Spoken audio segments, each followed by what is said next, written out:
Great day, because not only do we honor our longtime friend and associate Jim Hollerick with the Trail Bike Museum, that's his orange Ossa, but also Chicago Jerry with the Penton, this Bultaco, and our Rickman restoration. Where else are you going to see an Ossa, a Penton, a Bultaco, and a Rickman in the same place, all of them ready to roll to the line and win a national? I'm going to focus on this Ossa first, and we're going to do a quick riding demonstration on it. And we have a resident Ossa expert here, Billy Blythe, that'll chime in. But what I want to start by saying is Jim Hollerick had one of the finest collections of restored classic motorcycles that I've ever seen, and he specialized in the Ossa model. He had a whole bunch of these. This particular one, frame off restoration. The entire frame was sanded and painted with the automotive quality paint. The whole body kit was painted the appropriate color with the right graphics on there. All aluminum. He would strip the wheels right down and sand and polish the original wheels, which is a lot of work. All of the aluminum on this bike, Jim has polished, hand and machine polished. New spokes, all new bearings, all new new tires, new tubes, new chain and sprockets. I believe they're new shocks. The forks were not only rebuilt on the inside, but restored on the outside. In fact, I'll go as far as to say this bike probably looks better than it did the day it rolled off the showroom floor. Has new grips, new levers, new cables.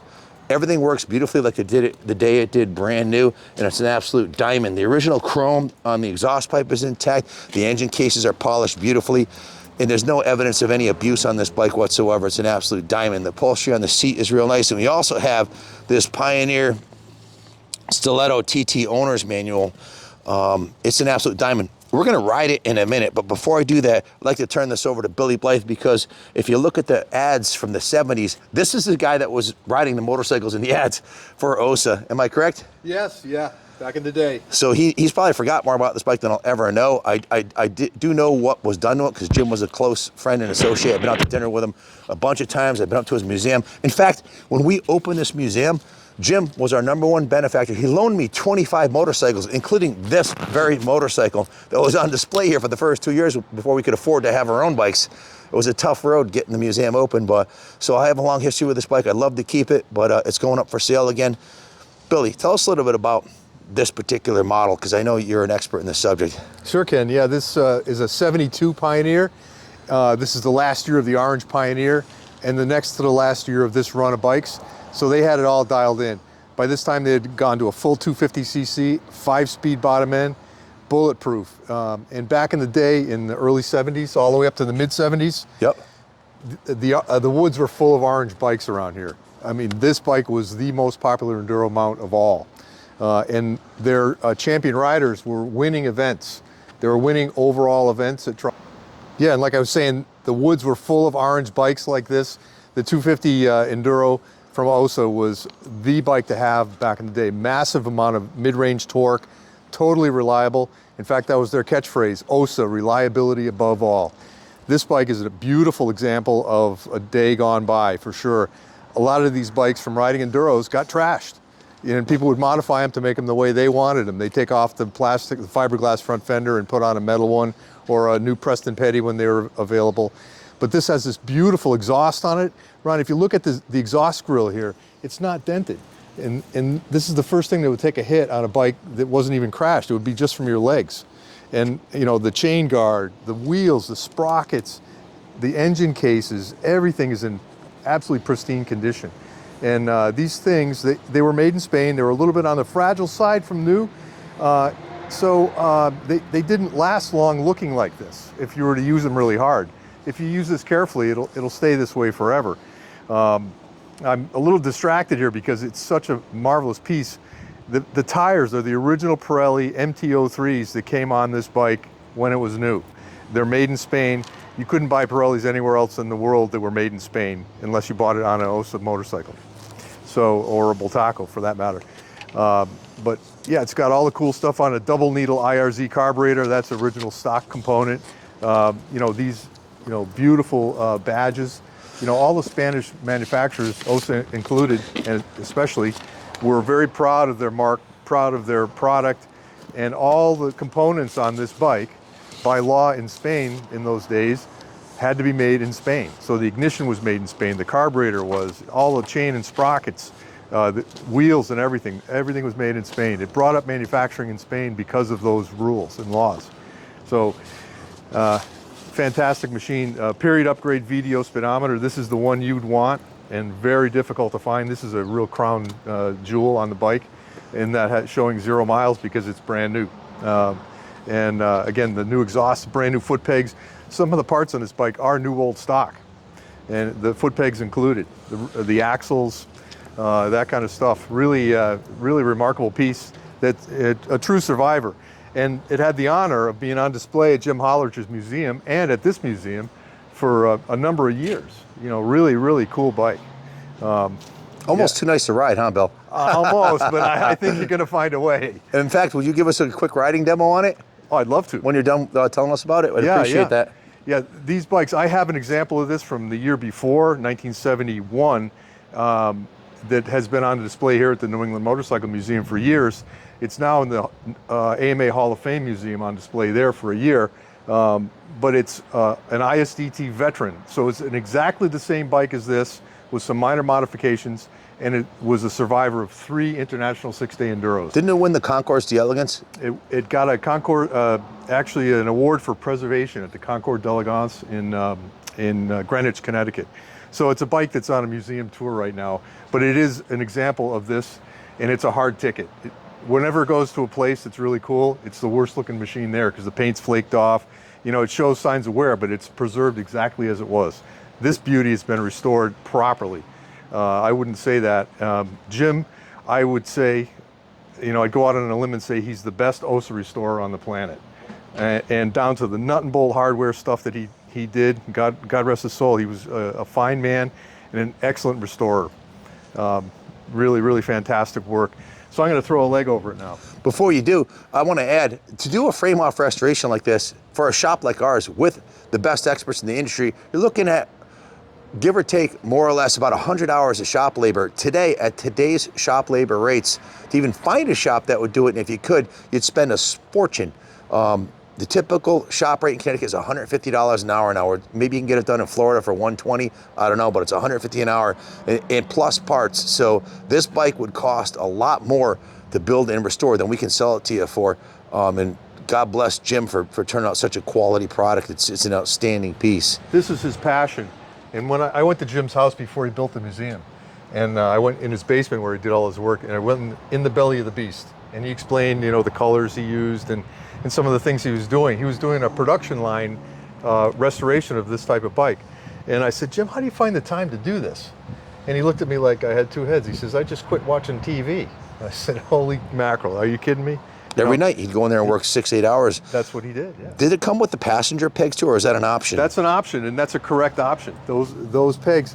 But you know, when you put the passenger peg on the swing arm, what happens to the passenger's feet? You know, you break your arches if you go over a big enough bump. But Jim himself was an enduro champion in the doubles class. In New England, they had a passenger class. So you'd have 2 riders on one bike going 100 miles through the woods and rocks. Absolutely nuts. I could never figure out why they did it. I've seen pictures of him too in the day. Yep. He was on the cover of the Trail Rider magazine in the doubles class, you know, and obviously winning. He won just about every time he was out. So is it time?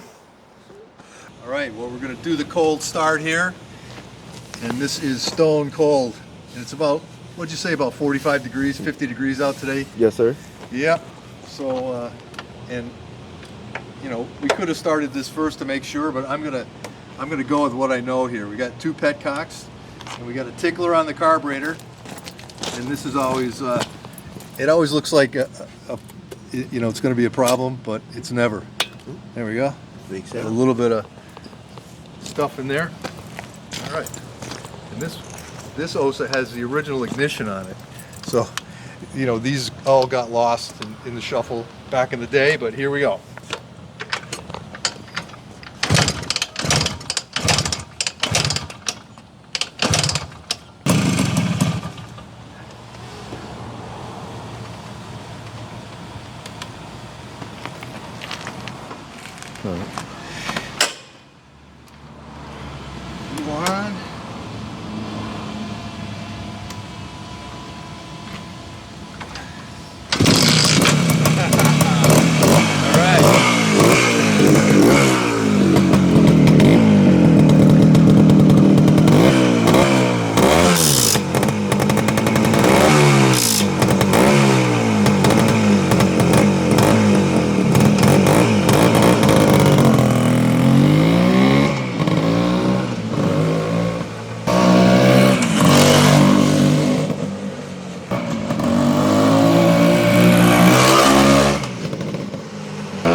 So did you hear that squishing sound? Yeah, that was the compression release. I pressed it with my finger by mistake, and it actually releases the compression out of here. When you pull the lever, it actually opens that valve. It acts like a jake brake, and it stops the bike. It's amazing. So that's exactly what it is. It's a jake brake, like a truck would have. So this bike really runs beautifully. You know, runs like it was just put together yesterday, you know. It's got all the bells and whistles that you'd want. You know, even the original handlebars are still on this beauty. The original throttle. You know, these are levers that would be common upgrades for the day, because the standard aluminum levers that came on this bike would snap off if it fell down. These steel ones are malleable. You can bend them back and continue on your run. Oh, yeah. So a lot of the guys carried spare levers back in the day with the aluminum. These steel, like I was saying, are a common upgrade. Original adjusters here for the cables, so you can on the fly adjust, and you can adjust your brakes as you're going, which is really handy. And resettable odometer. This I mentioned before, the VDO speedometer has this reset, and it resets in tenths of a mile. Can you see the little number going around here? That's so if you're on an enduro and your mileage is off just by a tenth, you can move it by a tenth and get back on schedule that way. Enduro riding is a pretty technical sport. That's old school. They don't do that anymore, but back in the day, that's what you had to do to stay on time. So this bike is as good as it gets. Right, so this bike is, it speaks for itself, really. It's a fantastic restoration, as I said before, and I'm a big critic. I know what kind of chain came on these, what kind of brake shoes are in them. You know, it's from the back in the day when I was a kid, and you know, my entire life was about motorcycles. Not much has changed for me. It's still kind of the same, but you know, I have to dig deep in memory to remember some of the things. But you know, right down to the taillight made in CEV here. You know, that factory was spec'd out by Ossa, and they had all the top components on their bikes back in the day. We're gonna do a little test ride down the street right now. Want to meet me down there? Yes, sir. All right.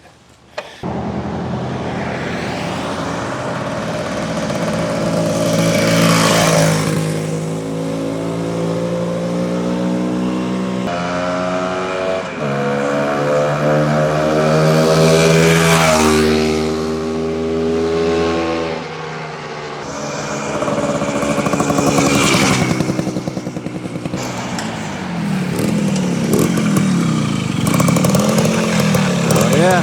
What a gem. This thing goes like a brand new bike. It does.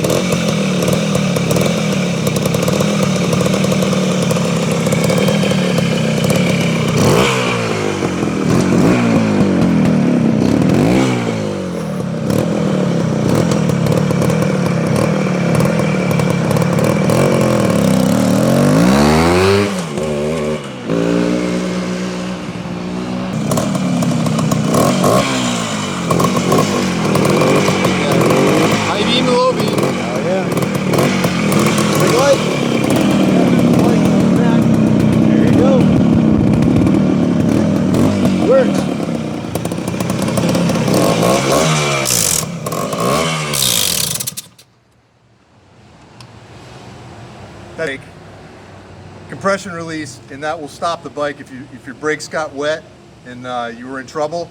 That will slow you down going down a big steep hill. It'll actually help braking. It's kind of a cool thing. Everybody used them back in the day, because these drum brakes, when they got wet, it took a long time to dry them out.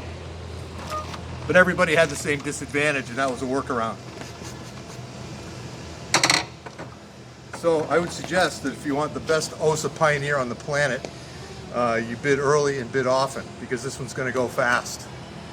So other than that, I say God bless America and have a great day.